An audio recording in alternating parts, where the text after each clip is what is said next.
자, 오늘 본문에 보면 이런 말씀이 있습니다. 예루살렘에 머물러 있는 자. 그럼 이 말이 무슨 말이에요? 예루살렘 안에 머물러 있어야 된다는 거예요. 여기를 떠나면 된다, 안 된다? 그런 말씀이에요. 예루살렘을 떠나면 안 된다. 예루살렘 안에 머물러라. 그래야 아름다운 새 시대의 축복을 받는다. 그런 얘기예요. 자, 그럼 여기서 말하는 예루살렘은 늘 말씀드렸죠. 저 육적인 예루살렘이 아니고 스가랴 선지는 스가랴 8장 3절에 진리의 성읍 예루살렘을 말한 것이다. 아멘. 스가랴 8장 3절에서는 진리의 성읍 예루살렘. 그러니까 어디가 아니고 저 육적인 예루살렘이 아니고요. 그러니까 진리의 성읍 예루살렘. 또 이사야 2장 2절로 4절, 미가 4장 1절로 3절에서는 여호와의 말씀이 나오는 예루살렘. 아멘. 자, 이사야 2장 2절로 4절과 미가 4장 1절로 3절에서는 말일에 여호와의 말씀이 나오는 예루살렘. 자, 이게 이제 예루살렘에 대한 기준이에요, 기준. 그러니까 예루살렘이라면 진리의 성읍이라야 되고, 또 예루살렘이라면 뭐가 나와야 되고, 말일에 여호와의 말씀이 나와야 예루살렘인 거예요. 아멘. 자, 그 다음 이사야 31장 5절에서는 보호가 있는 예루살렘. 아멘. 그러니까 보호가 있어야 돼. 예루살렘은 보호가 있어요. 보호가 있는 예루살렘이다. 자, 스가랴 14장 8절에는 성령의 생수가 흐르는 예루살렘.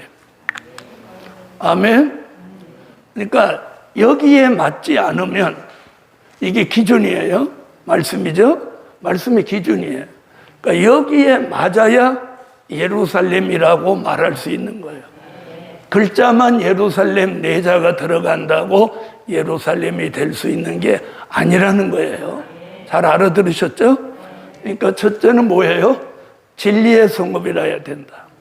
그러니까 진리가 없으면 예루살렘이라고 말할 수 없다. 그 얘기예요. 그 다음에 말일에 여호와의 말씀이 나와야 예루살렘이다. 또 하나님의 보호가 새가 날개치며 그 새끼를 날개 아래 덮은 것 같이 보호가 있어야 예루살렘이다. 그리고 성령의 생수가 사시사철 흘러와야 예루살렘이다. 아멘. 그래서 예루살렘에서 보호가 있다. 예루살렘에서 생수가 흐른다. 자, 그 다음에 시편 122편 6절에 보면 예루살렘을 사랑하는 자, 또 예루살렘을 위하여 평안을 구하라. 예루살렘을 사랑하는 자는 형통하리로다. 자, 그래서 예루살렘을 사랑하면 뭐 돼진다는 거예요? 형통해진다는 거예요. 괜찮으면 아멘. 자, 그래서 이 5가지가 갖추어진 곳을 뭐라고 하는 거예요? 말일에 예루살렘이라고 하는 거예요.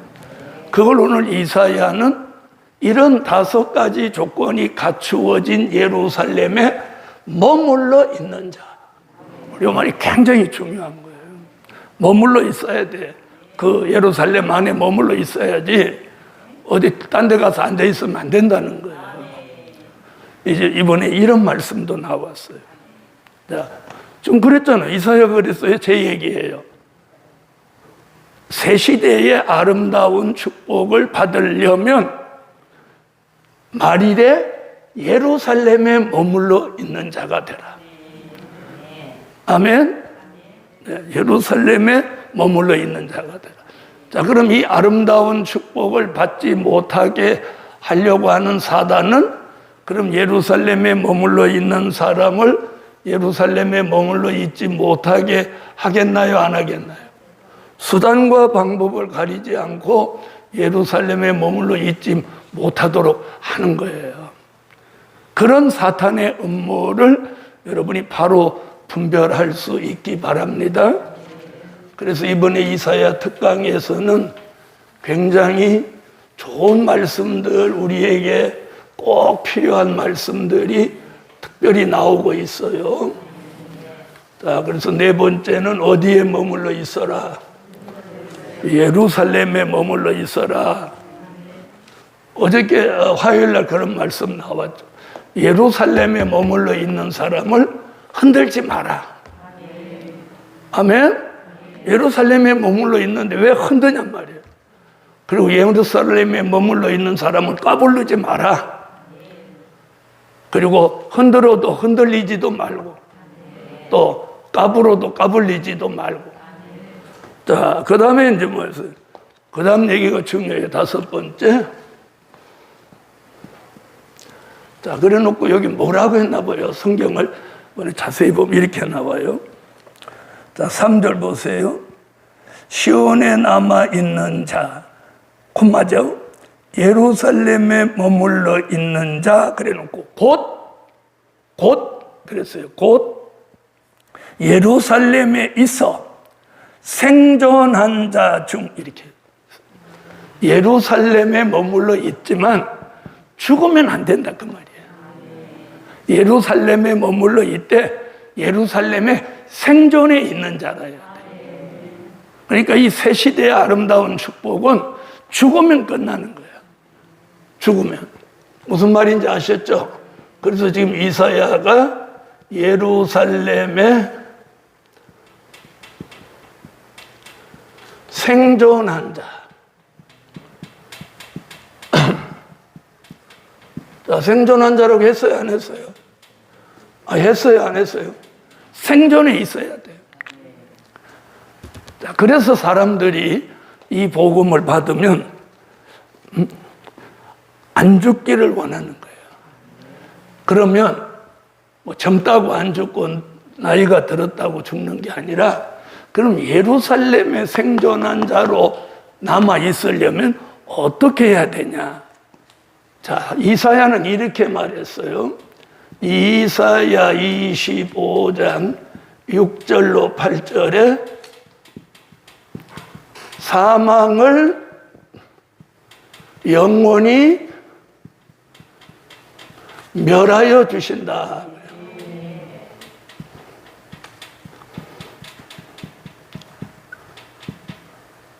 자, 사망을 영원히 멸하여 주시는데 그냥 아무렇게나 그냥 다 사망을 멸해 주는 게 아니라 조건이 있어요. 골수의 기름, 오래 저장한 맑은 포도주.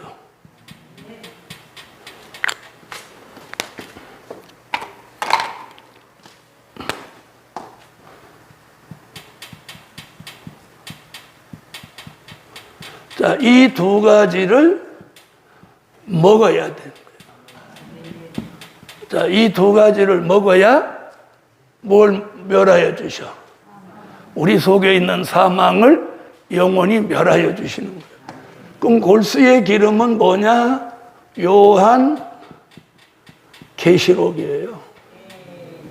오래 저장한 맑은 포도주는 선지서의 말씀이에요.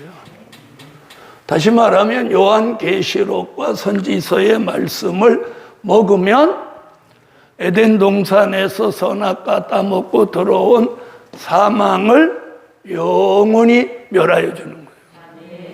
그렇게 되기를 원하시면 아멘. 그래서 이 사망이 멸하여져야 예루살렘에 생존한 자로 머물러 있는 거예요. 그래야 아름다운 축복을 받게 된다는 거예요. 그래서 이사야 25장 6절로 8절의 말씀이 어디 가서 이루어지냐면 고린도전서 15장 51절로 54절에 가서 이루어지는 거예요. 자, 거기 가서 죽을 몸이 죽지 않고 썩을 몸이 썩지 않는 것은 사망이 이김에 삼킨 바 되리라고 이사야가 예언한 말씀이 응하여지면, 그렇게 사망이 멸하여진 사람의 몸을 변화체라고 합니다. 아멘? 변화체. 자, 중생체는 죽지만 변화체는 죽을 몸이 죽지 않고 썩을 몸이 썩지 않는 몸으로 호련히 변화되는 거예요. 그걸 무슨 체라고? 변화체라고 하는 거예요. 그럼 변화체가 뭐냐 이렇게 질문하면, 변화체는 사망을 영원히 멸하여 준 몸이에요. 할렐루야. 자, 그렇게 되려면 이렇게 사망이 멸하여진다 이렇게만 하면 안 되는 거예요. 어떤 과정으로 멸하여지냐? 골수의 기름 같은 요한계시록, 오래 저장한 맑은 포도주 같은 선지서의 말씀을 먹을 때 그 말씀이 우리 속에 들어와서 우리 속에 잠재해 있는 사망을 영원히 멸하여 주는 거예요. 그래서 변화체가 되는 그 사람을 오늘 이사야는 뭐라고 해요? 예루살렘에 생존한 자. 생존한 자. 그러니까 이 새 시대의 축복은 생존해야 받는 거예요. 종으로 가든지 백성으로 가든지 생존해 있어야 돼. 생존해 있어. 흙 덮으면 소용없어. 네. 그래서 생존한 자, 이런 사람을 바울이 뭐라고 했느냐? 데살로니가 전서 5장 23절에 우리 주 강림하시는 그날까지 뭐라고? 영과 혼과 몸이 흠 없이 보존되기를 원하노라. 바울은 이렇게 말했어요. 자, 고린도전서 15장 51절 54절에 변화체 얘기를 하고, 데살로니가전서 5장 23절에 가서 우리 주 강림하시는 그날까지 영과 혼과 몸이 흠 없이 보존되기를 원하노라. 자, 그런 몸이 뭐라고요? 예루살렘에 생존한 자. 오늘 이사야 4장 3절에서 분명히 그렇게 하죠. 예루살렘에 머물러 있는 자. 곧 예루살렘에 있어가 뭐야? 머물러 있어. 생존한 자 중 농명된 모든 사람. 이제 농명돼야 돼, 또. 자, 예루살렘에 생존해 있지만 그냥 생존해 있으면 안 돼. 응? 농명된 자라야 돼. 이 농명이라는 말이 뭐냐? 이게 생명책의 이름이 기록된 걸 말하는 거예요. 그러니까 예루살렘에 생존해 있대. 이름이 생명책에 없으면 안 된다는 거예요. 그 이름이 생명책에 농명된 자라야 돼요. 그래서 6번째,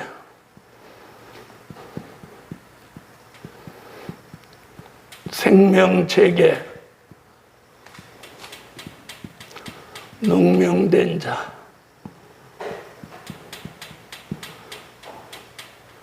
자, 자신의 이름이 생명책에 농명된 걸 믿으십니까?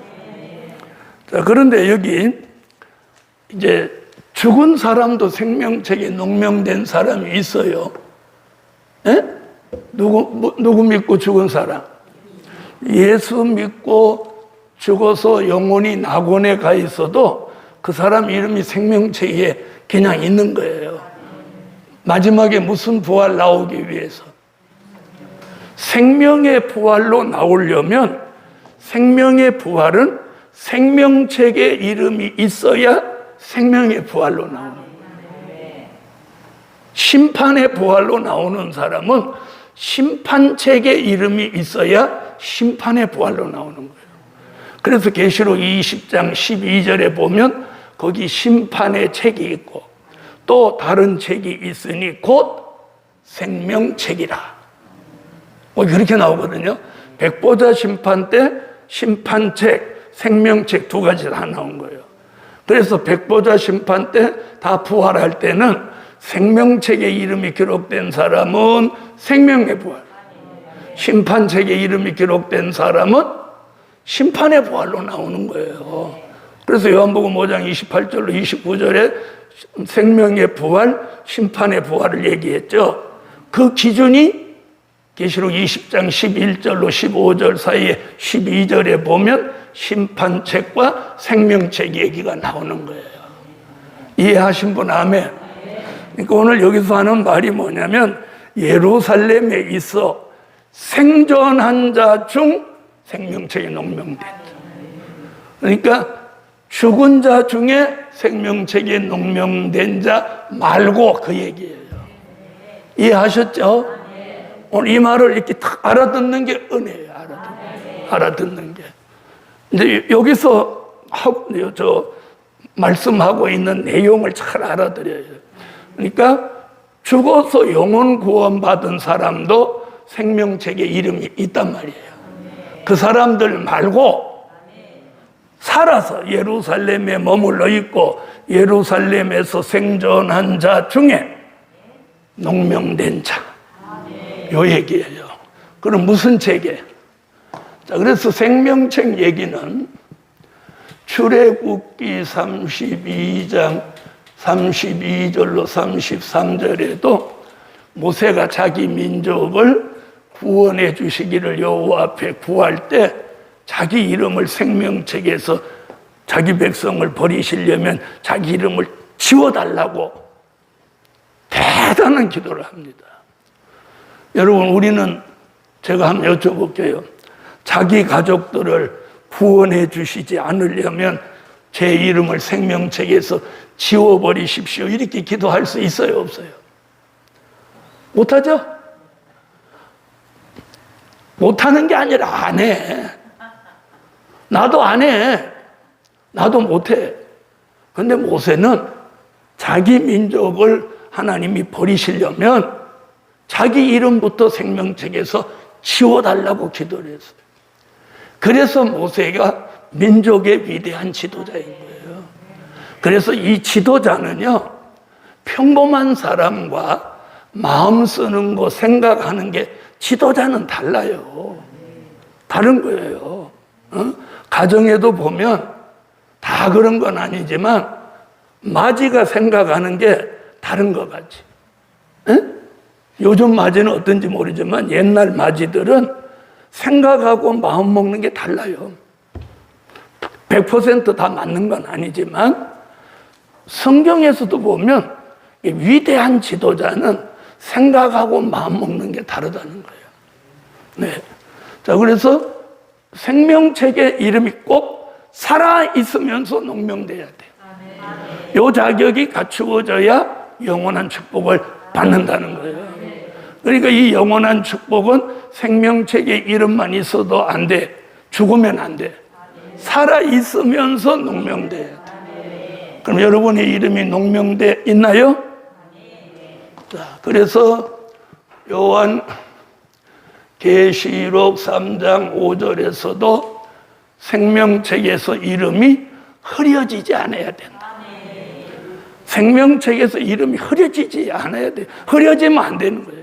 흐려지면 여기서 아무리 살아있어도 생명책에서 이름 흐려지면 땡이야, 땡.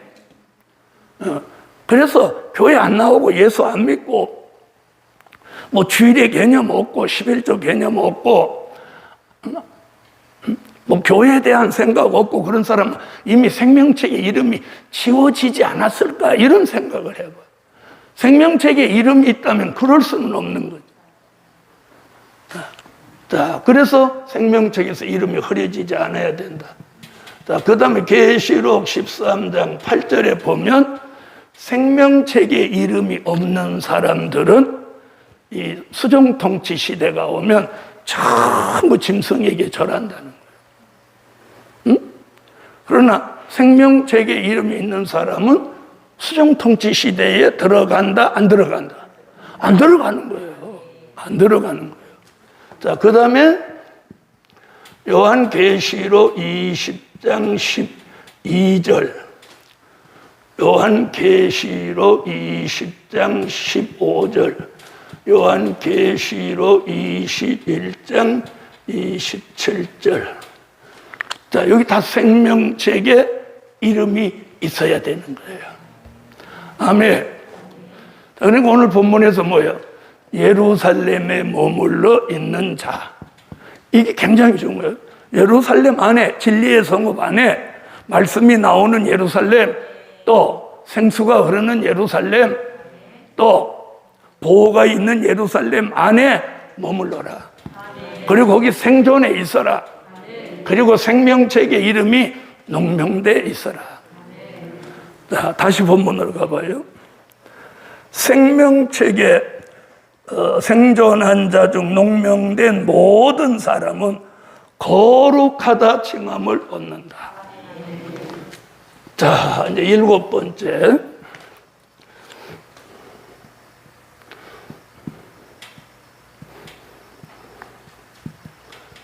거룩하다 칭함을 얻는다.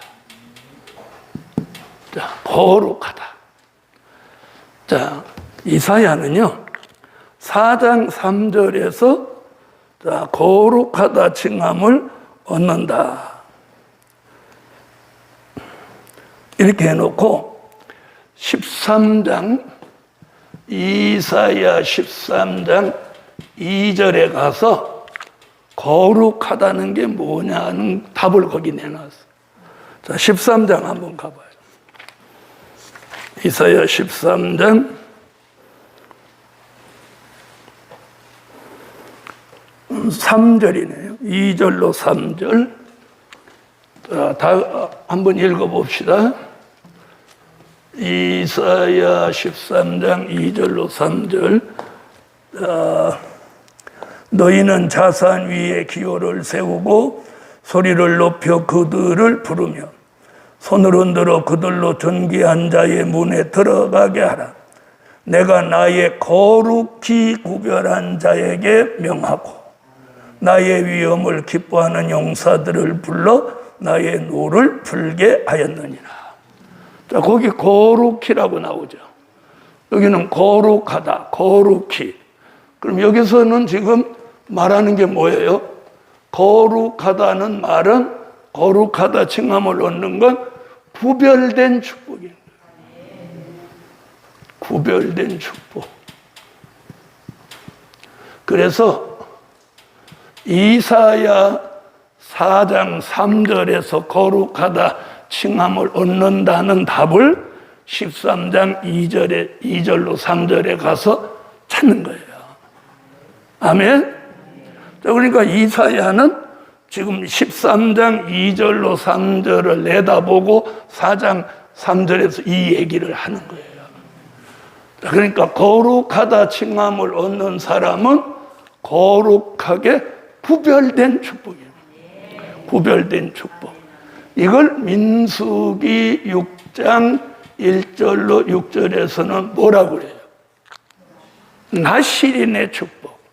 나실인한 나실인. 나실인. 자, 나실인이 자, 누구예요? 삼손 나실인이죠. 사무엘 나실인이죠. 또요. 세례 요한 나실인이에요. 왜 아멘은 안 하세요?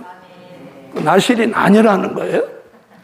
자, 이런 사람들이 나실인이라는 건 뭐냐? 나면서부터 구별된 사람.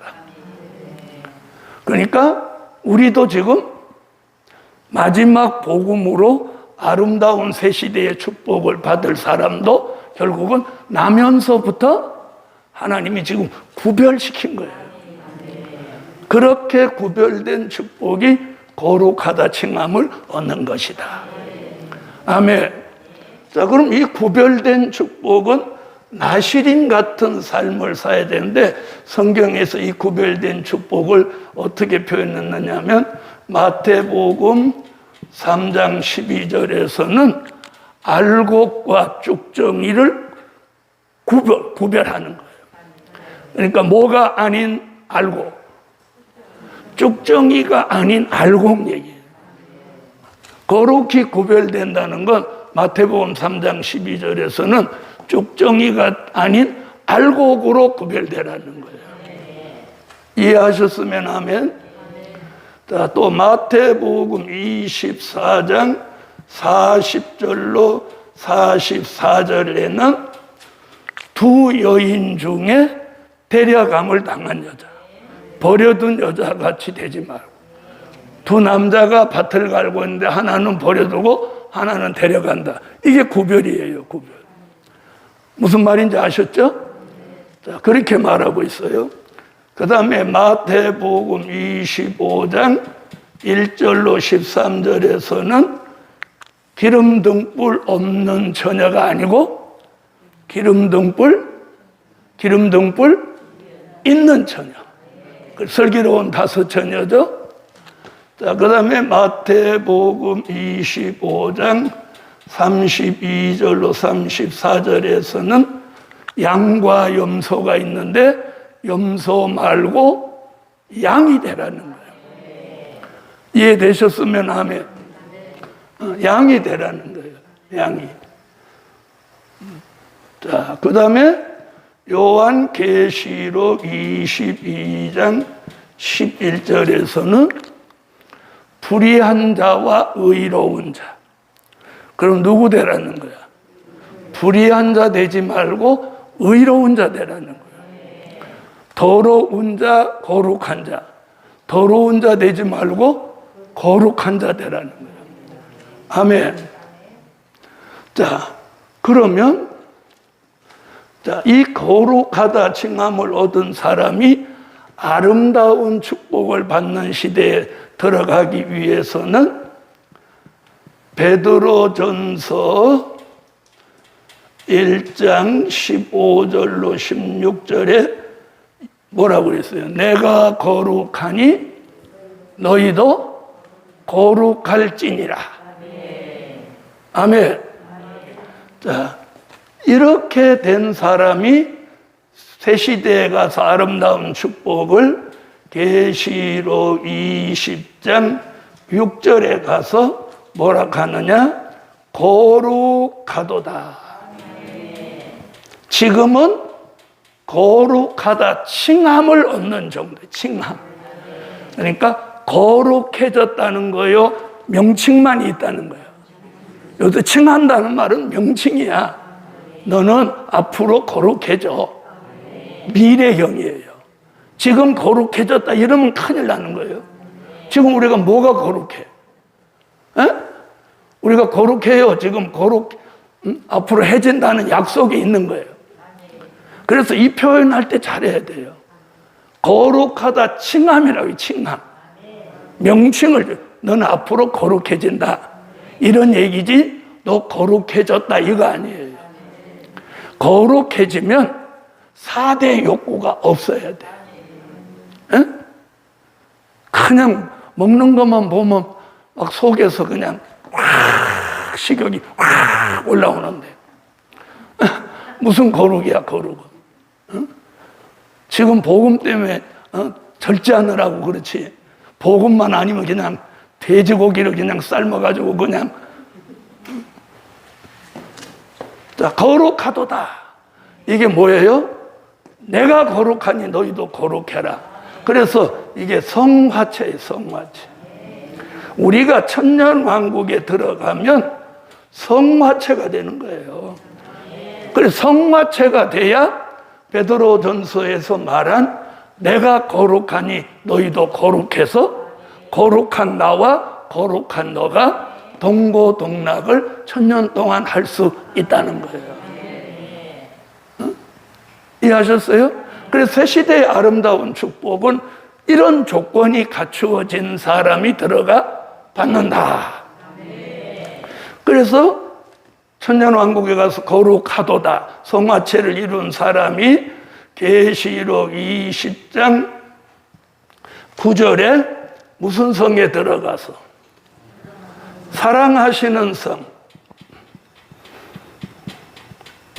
사랑하시는 성. 천년왕국은 사랑하시는 성이에요. 더러는 계시록 하시는 분들이 천년왕국과 새하늘과 새 땅, 새하늘과 새 땅과 천년왕국 이걸 같이 막 섞어보는 분들이 있어요. 그렇게 섞어볼까봐 천년왕국은 사랑하시는 성이고 새하늘과 새 땅은 새 예루살렘 성인 거예요. 딱 구분을 해놨어요. 그걸 구분 못하면 그분은 계시록을 전할 자격이 없는 거예요. 응? 사랑하시는 성과 새 예루살렘 성도 하나 구분 못하는 분이 계시록을 어떻게 전해요? 우리 이걸 알아야 돼요. 그래서 천년왕국은 이 지구에 이루어지는 거고 그 중심에 있는 성은 사랑하시는 성이고 새하늘과 새 땅은 새 예루살렘 성인데 하나님 보좌 앞에 이루어지는 거예요. 할렐루야. 그 다음에 잘 보세요. 지구는 둥글어요. 동의 안 하세요? 지구는 둥글다. 그래서 둥근 걸 어떻게 아냐면 한 두 가지로만 제가 얘기를 하면 남해나 서해 가면 그걸 잘 못 느끼는데 동해 가면 바닷가에서 자기가 서서 바다를 향해서 딱 보면 자기가 여기 서서 바다를 보면 어디서 보아도 바다가 이렇게 보여요. 섬이 있는 데 가서는 아는데 동해는 섬이 없잖아요. 그러니까 어느 해수욕장이든지 어디 산 언덕이든지 가서 보면 동해 바다는 이렇게 딱 이렇게 보이는 거예요. 그냥 가서 그냥 좋다 이러고 오지. 야, 지구가 둥글다는 그게 어떤 이유냐. 그 다음에 멀리서 배가 올 때 보면 이게 수평이라면 배가 앞뒤가 다 보여야 되는데 배가 멀리서 올 때 앞대가리만 먼저 보여요. 뒤에 안 보이는 거예요. 차츰차츰 오면서 이 둥글다는 증거가 되는 거예요. 이게 워낙 둥글어도 넓으니까 우리가 못 느끼는 거예요. 그래서 옛날에 콜럼버스가 신대륙을 발견하기 전에는 우리 조상들은 무슨 생각을 가졌어요? 바다 멀리 가면 떨어져서 다 죽는다. 그래서 먼 바다 간 사람 살아서 못 돌아온다. 그런 엉뚱한 관념을 가진 거예요. 그래서 우리가 비행기를 타고 이렇게 일정한 높이에서 수평으로 쭉 이동하면 다시 원점으로 오는 거예요. 무슨 말인지 알겠어요? 그게 지구가 둥글다는 증거예요. 오늘 지금 민간인 4명이 이제 우주여행 오늘 또 나서더라고요. 발사돼서. 그러니까 예를 들어서 10,000m 높이에서 수평으로 쭉 가면 예를 들어서 지구를 이렇게 한 바퀴 돌아서 제자리에 오는 거예요. 이게 둥글다는 증거예요. 그런데 수직으로 가버리면 지구 대기권을 벗어나 버리면 저 우주의 미하가 돼버리는 거예요. 수직으로 가면. 그러나 수평으로만 가면 자기 자리 돌아오는 거예요. 이 둥글다. 자, 그러니까 지금 무슨 얘기 하려냐. 지구는 둥글다고 하는 거 다 알아요. 근데 새 예루살렘 성은 정사각 육면체야. 이게 새하늘과 새 땅과 사랑하시는 성이 다르다는 증거예요. 왜 정사각 육면체를 말해놨게? 장과 광과 네모가 반듯하고 장과 광과 고가 같다. 새 예루살렘 성은 정사각 육면체란 말이에요. 그러나 천년왕국 새 시대의 사랑하시는 성과 성도들의 지는 지구가 둥근 원 안에 들어있는 거예요. 그런데 이거 어떻게 같으냔 말이에요. 글씨가 다르고 문맥이 다른데. 그래서 오늘 이거 바로 잡으니까. 그래서 우리는 천년왕국 사랑하시는 성에 누가 계시는 거예요, 앞으로? 예수님이 계신 사랑하시는 성에 들어가면 이 말씀이 이루어져야 돼요. 내가 거룩하니 너희도 거룩할지니라. 할렐루야. 그게 뭐예요? 성화체. 그렇게 이루어진 몸을 뭐라고? 거룩하도다. 거룩하도다. 이렇게 하면 영적 감각이 살아있는 사람은 뭐가 와야 돼. 근데 영적 감각이 죽은 사람은 이렇게 졸음이 오는 거예요. 여러분, 영적 감각이 살아있냐, 기능이 살아있냐는 뭘 보고 아느냐? 말씀과 은혜가 있을 때 내 영혼에 감각이 와야 되는 거예요. 감각이. 그 감각이 안 오면 그건 죽은 거예요, 죽은 거. 죽은 사람 꼬집으면 감각이 있어요, 없어요? 반응이 없죠? 바로 그거예요. 그래서 의사가 환자를 이렇게 볼 때 눈을 이렇게 하고 뭘 붙여봐? 전지를 여기다 확 비춰보는 거예요. 눈을 이렇게 해갖고. 그럼 불을 비췄을 때 동공이 움직이면 그 사람이 의식이 없어도 살아있다고 보는 거예요. 의식이 없는 사람이 동공이 안 움직이면 죽었다고 보는 거예요. 여러분의 동공이 살아있거든. 눈 좀 번쩍 뜨고. 에? 자, 오늘 굉장히 중요한 얘기. 예루살렘에 머물러 있는 자. 그 다음에 예루살렘에 생존한 자. 또 생명책에 농명된 자. 그리고 거룩하다 칭함을 받은 자. 이 사람이 어디에 축복을? 응? 무슨 또 예루살렘 축복이야. 아름다운 축복이지. 그러니까 지금 엉뚱깽뚱한 소리를 하고. 그러니까 감각과 기능이 현찮아서 그렇게 하는 거지. 지금 실컷 가르치고 물어보니까 딴소리야. 힘 빠지게. 자, 그래서 여기 이렇게 말했어요. 여기 3절 하반절에 보면 굉장히 기분 좋은 표현이 있어요. 자, 뭐라고 했나 보세요. 예루살렘에 있어 생존한 자 중 농명된 모든 사람. 모든 자가 들어가 있으니까 아, 나도 들어가겠구나 이렇게 되는 거잖아. 맞아요, 안 맞아요? 어? 모든 사람이 영적 감각이 좀 현찮아도 뛰어나도 응? 살아서 생존해 있고 생명책에 이름만 있으면 응? 조금 현찮아도 어떻게 한다고? 모든 사람은 거룩하다 칭함을 얻으리니. 자, 그런데 여기 이제 그 다음 얘기가 중요해요. 그 다음에 거룩하다 칭함을 얻으려면 4절같이 이루어져야 돼. 요 얘기가 중요한 거예요. 자, 그러면 자, 소리 내서 이사야 4장 4절을 다 같이 읽어주세요.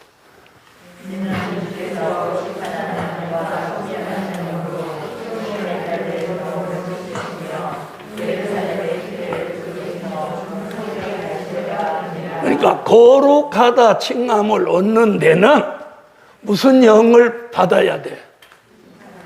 내가 노력하고 뭐 이래서 거룩하다 칭함을 얻는 게 아니라 요 심판하는 영과 소멸하는 영을 받아야 되는 거예요. 그분이 주셔야 되는 거예요. 자, 그래서 이번에는 세 번째 대지 심판하는 영과 소멸하는 영을 부어주신다. 자, 된 일의 말씀, 은혜시대 십자가 복음은 회개하는 영을 부어줬어요. 네? 그래서 은혜시대 말씀 성령의 역사가 오면 제일 먼저 일어나는 정통 은혜가 뭐냐? 회개예요, 회개. 그러니까 회개가 없으면 안 돼, 십자가 복음에서는. 무슨 말인지 아세요? 용서하시는 복음이고 죄를 사하시는 복음이기 때문에 회개하는 영이 와야 돼요. 그래서 여러분이나 제가 돌아볼 때 정말 뜨거운 눈물을 막 쏟은 그런 회개가 자신의 삶 속에 있었냐 없었냐. 그래서 요한복음 3장 3절로 5절 같이 물과 성령으로 거듭나는 중생이 있을 때는 정말로 회개가 진짜 일어나. 이 뼈가 막 녹아지는 것 같은 회개가 일어나는 거예요. 그래서 은혜 시대는 무슨 영이 와? 회개하는 영이 오는 거예요. 그런데 이 마지막 될 일의 말씀은 무슨 영이 와? 심판하는 영이 오는 거예요. 자, 그럼 이 심판하는 영이 오는 이유는 뭐냐면 저번에 공부했죠. 육체의 소욕을 죽이기 위해서예요. 육체의 소욕은 갈라디아서 5장 16절로 21절에 육체의 소욕이 나오는데, 육체의 소욕은 인간성과 죄악성으로 뭉쳐진 게 육체의 소욕인 거예요. 그러니까 육체의 소욕을 조금 세분화하면 인간성과 죄악성이에요. 아멘. 그래서 인간성은 멸하려면 소멸하는 영, 그 다음 죄악성은 심판하는 영이 와야 돼요. 자, 인간성 죄악성을 다시 말하면 없애버리는 거예요. 그러면 육체의 소욕이 죽어지고 무슨 소욕만 남으면? 성령의 소욕만 남는 거예요. 그럴 때 요한계시록 1장 10절, 요한계시록 4장 2절 같이 성령의 감동이 오는 거예요. 성령의 감동. 성령의 감동. 여러분, 성령의 감동이 와야지. 자, 육체의 소욕은 뭐가 오냐면 감정이 오네, 감정. 감정. 여러분, 감정을 자극해도 눈물 납니다. 그렇죠? 저희 어릴 때는 그 뭐 단창의 미아리 고개인가? 그런 노래가 있었어요. 미아리 고개. 그 노래를 진짜 눈물 나게 부르면 괜히 눈물이 나. 그때 흘리는 눈물은 뭐야? 감정을 자극해서 흘리는 거예요. 우리가요, 부흥에서도요, 부흥 강사들이 막 감정을 자극해서 눈물 나게 하는 거예요. 근데 그게 은혜라고 착각하는 사람들이 숱하게 있어요. 막 웃기다가 막 눈물 나는 얘기를 확 돌린다. 그래가지고 막 말을 얼마나 잘하는지 막 울다가 가는 거야.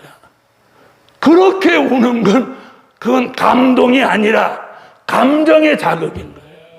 그래도 집에 들어가서는 뭐라고 그래? 막 웃고 울고 그러다 와갖고는 은혜 받았다고 그런단 말이야. 근데 자 보세요. 그 감정의 자극은요, 그 순간은 뭔가 받은 것 같은데 깨달음이 없고 변화가 없는 거예요. 감정과 감동의 차이를 잘 들으세요. 성령의 감동은요, 깨달음이 있어, 깨달음. 깨달음과 변화가 오는 거예요, 변화. 변화. 여러분, 사곡을 눈물 나도록 불러봐. 그거 끝나면 그냥 끝이지.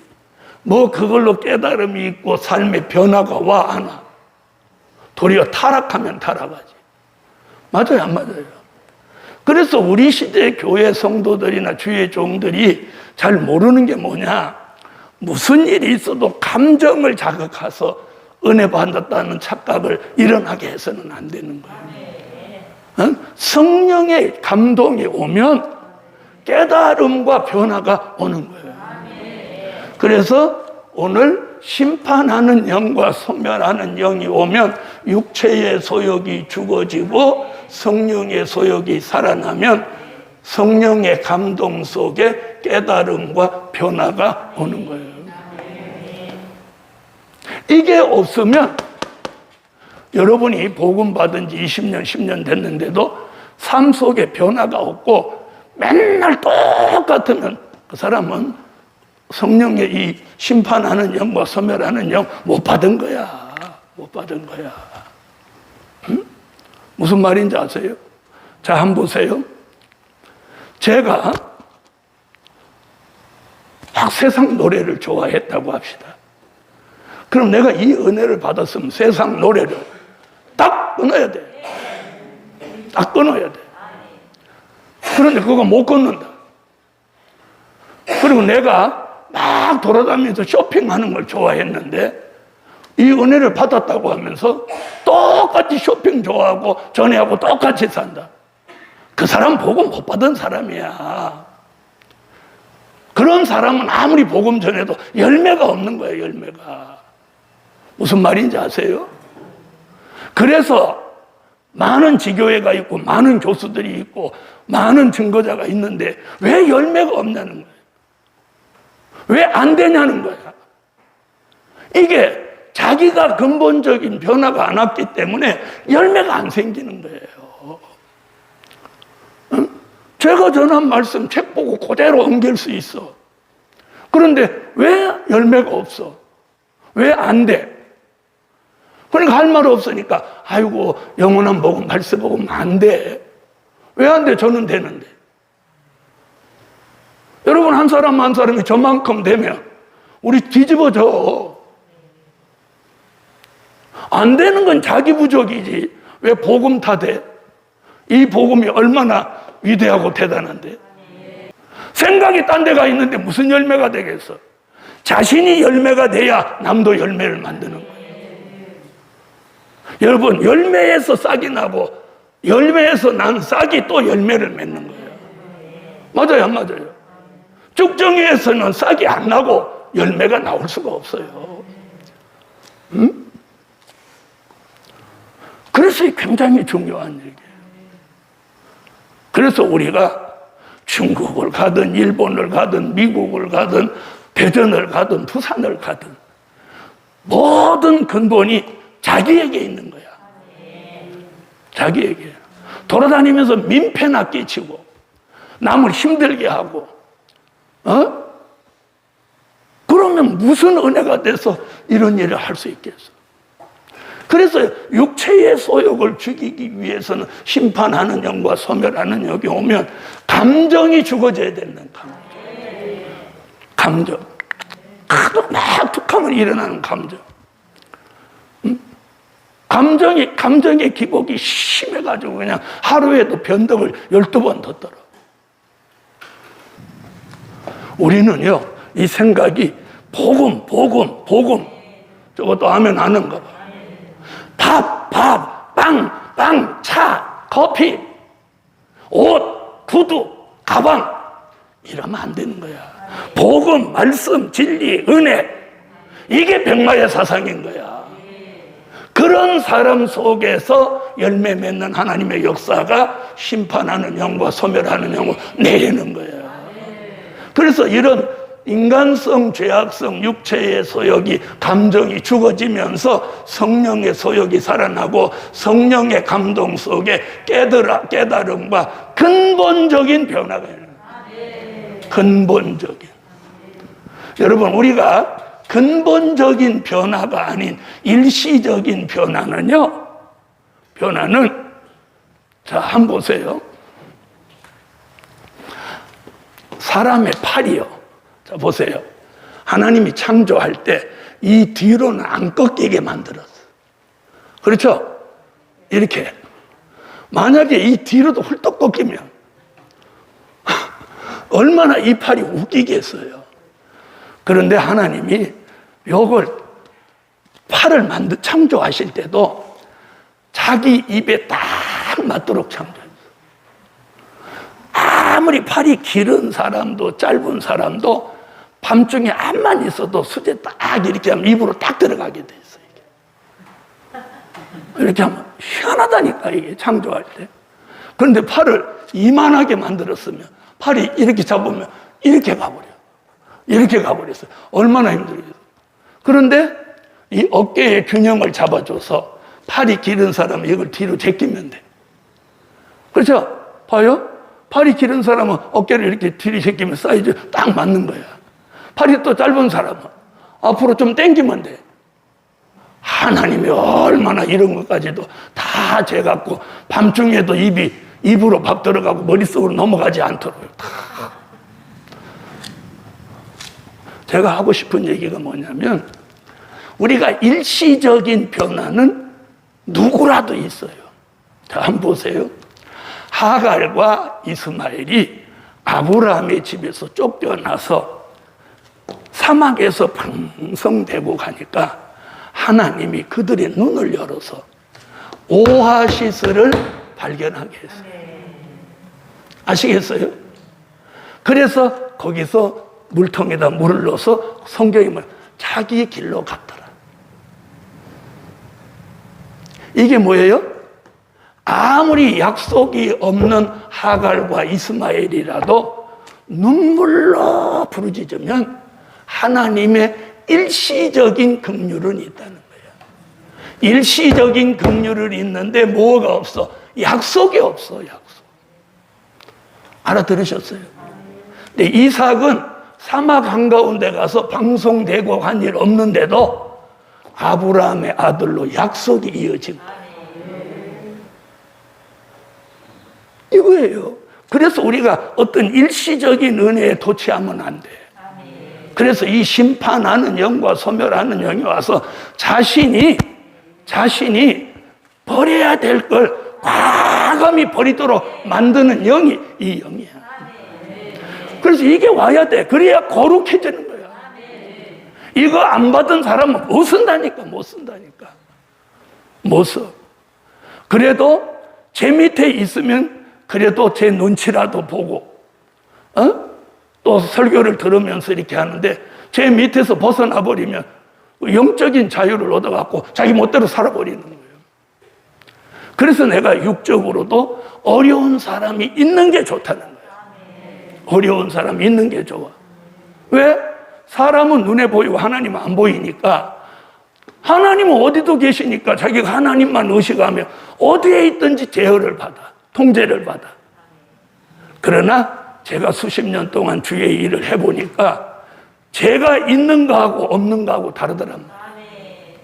알아들으세요? 제가 새벽기도 계속 인도하는 거하고 제가 없어서 인도 안 하는 거하고 근본이 달라요. 제가 새벽마다 여기서 막 해봐. 아침에 안 일어나게 해도 문봉서 둥그런 눈이 생각나갖고 와! 그러다 보면 은혜가 떨어졌다가도 또 은혜 받고 이러면서 자기 곳을 찾아서 정도로 가는 거예요.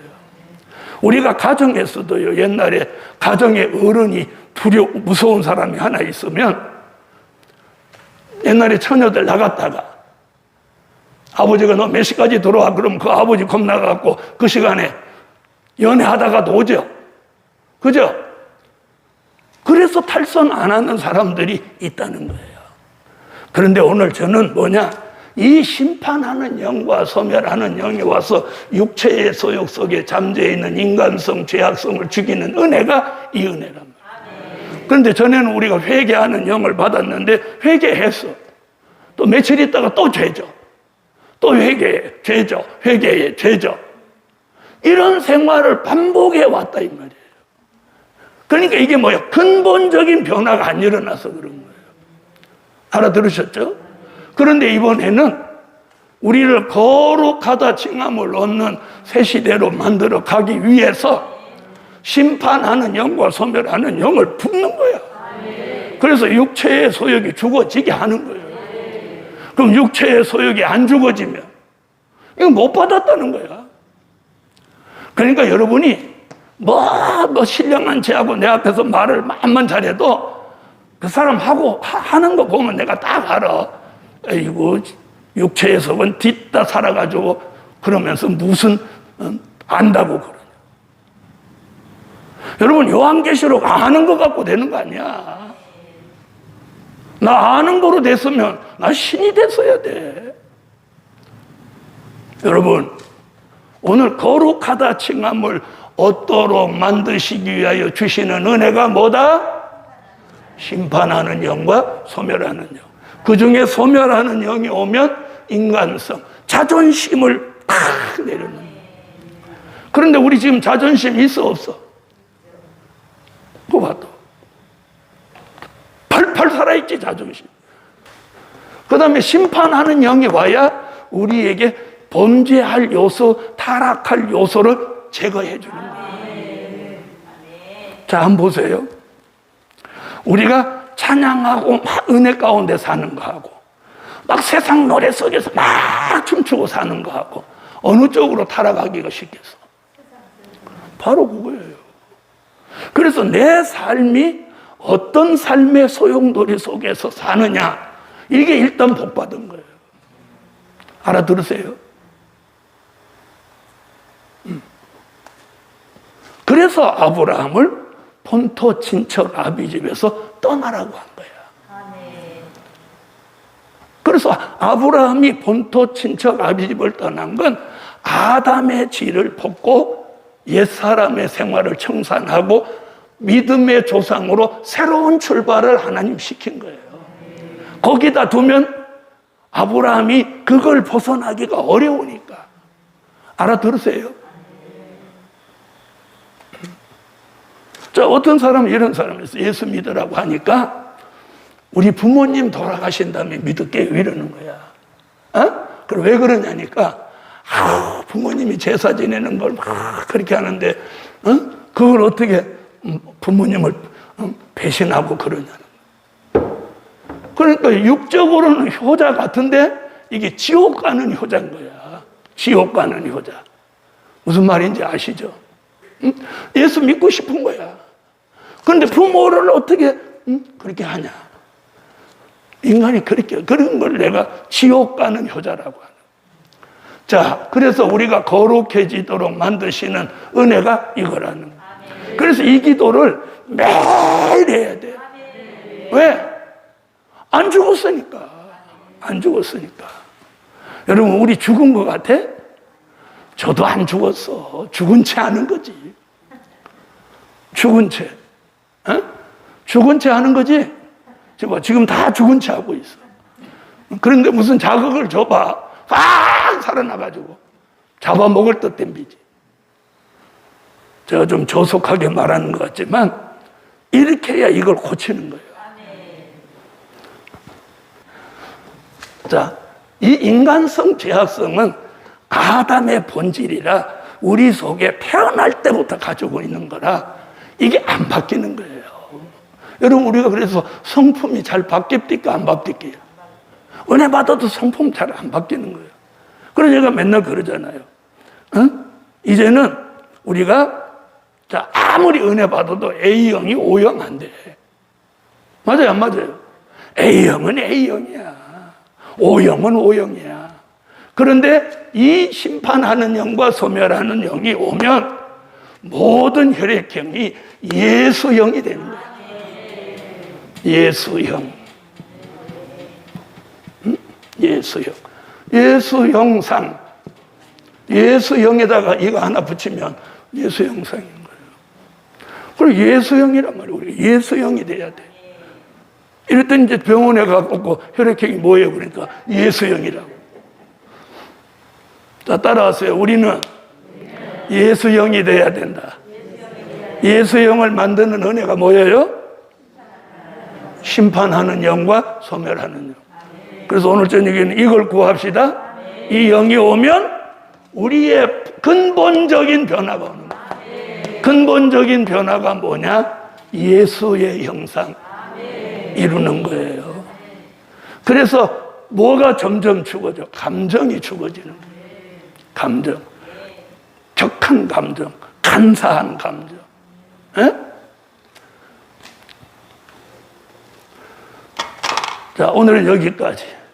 오늘은 무슨 기도를 많이 해야 되겠어요? 자, 오늘하고 내일은 심판하는 영과 소멸하는 영을 구합시다. 자, 감사의 몸을 올렸습니다. 기도드립니다. 감사합니다, 주님. 오늘 이사야가 우리를 거룩하다 칭함을 얻게 만들기 위해서 심판하는 영과 소멸하는 영을 부으신다고 하셨으니 그 예언이 우리 모두에게 성취되어지게 하소서. 예물 드렸습니다. 응답하시고 우리를 근본적인 변화를 주셔서 우리가 어디에 있든지 향기 나는 사람, 본이 될 만한 사람으로 살아가게 하소서. 이번 이사야 특강을 통해서 우리 자신을 돌아보며 근본적인 변화가 일어나는 큰 깨달음을 주세요. 예수님의 이름으로 기도하옵나이다.